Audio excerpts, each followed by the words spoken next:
Assalamualaikum warahmatullahi wabarakatuh. Perkenalkan, nama saya Alfa Fadilah, mahasiswa Hukum Tata Negara semester 4. Pada kesempatan kali ini, saya ingin membacakan tentang prinsip-prinsip maqasid syariah, filsafat hukum Islam. Maqasid asy-syariah secara bahasa, maqasid asy-syariah terdiri dari dua kata, yaitu maqasid yang artinya kesengajaan atau tujuan, dan syariat artinya jalan menuju sumber air. Ini pula dikatakan sebagai jalan ke arah sumber pokok kehidupan. Adapun tujuan maqasid adalah untuk kemaslahatan manusia. Kemaslahatan dapat terrealisasikan dengan baik jika 5 pokok dapat diwujudkan dan dipelihara.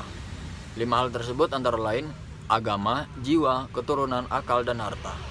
Tujuan syar'i dalam mensyari'kan ketentuan-ketentuan hukum kepada orang-orang yang mukallaf adalah dalam upaya mewujudkan kebaikan-kebaikan bagi kehidupan mereka, baik melalui ketentuan-ketentuan yang daruri. Haji Tasyini Syatibi berpandangan bahwa tujuan utama dari syariah adalah untuk menjaga dan memperjuangkan 3 kategori hukum. Tujuan dari 3 kategori tersebut adalah untuk memastikan bahwa kemaslahatan kaum muslimin baik di dunia maupun di akhirat terwujud dengan cara yang terbaik karena Tuhan berbuat demi kebaikan hambanya. 3 hal tersebut, yang pertama, kemaslahatan yang ingin diselesaikan adalah yang memiliki syarat seperti berikut, yaitu masalah harus real atau berdasarkan prediksi yang kuat dan bukan hayalan. Maslahat yang ingin diwujudkan harus benar-benar dapat diterima akal, harus sesuai dengan tujuan syariat secara umum dan tidak bertentangan dengan prinsip umum syariat, mendukung realisasi masyarakat daruriyat atau menghilangkan kesulitan yang berat dalam beragama.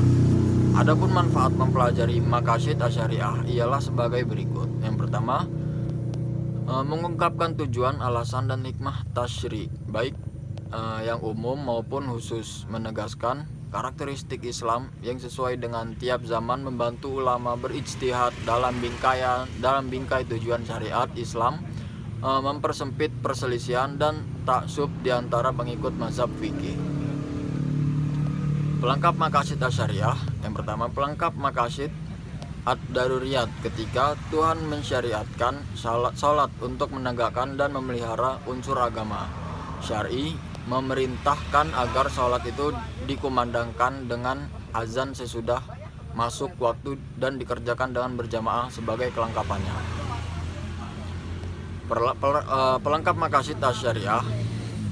Pelengkap maqasid hajiyat, tatkala syara memberikan kemurahan kepada orang yang sedang dalam berpergian untuk mengkasyar sholat atau disempurnakan kemurahan itu dengan diperbolehkan menjamaknya. Pelengkap maqasid asy-syariah. Pelengkap maqasid gangguan sedikit. Pelengkap maqasid tasyiniyat syar'i mewajibkan bersuci untuk menegakkan urusan tasyini. Kemudian kewajiban bersuci itu disempurnakan dengan aturan-aturan sunat bagi bersuci. Tatkala syar'i mensunatkan menyembelih hewan kurban, disempurnakan perintah itu agar binatang yang dikurbankan dipilih dari binatang yang tidak cacat.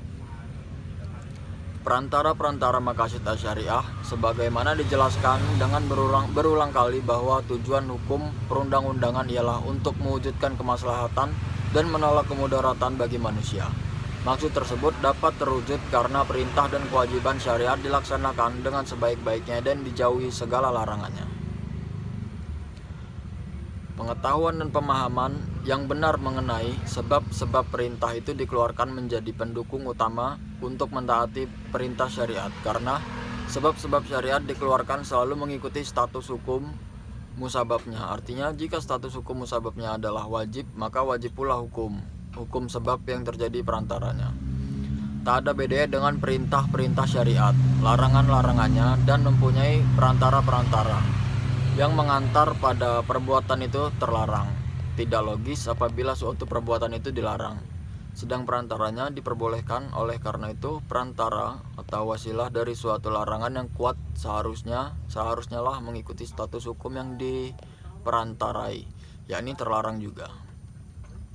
Berdasarkan ketentuan tersebut, muncullah dua kaidah yang penting, yaitu yang pertama, sesuatu yang menjadikan kewajiban sempurna karena wajib adanya. Yang kedua, menutup jalan menuju ke perbuatan terlarang. Sekian yang dapat saya sampaikan. Saya akhiri. Wabillahi taufiq walhidayah. Wassalamualaikum warahmatullahi wabarakatuh.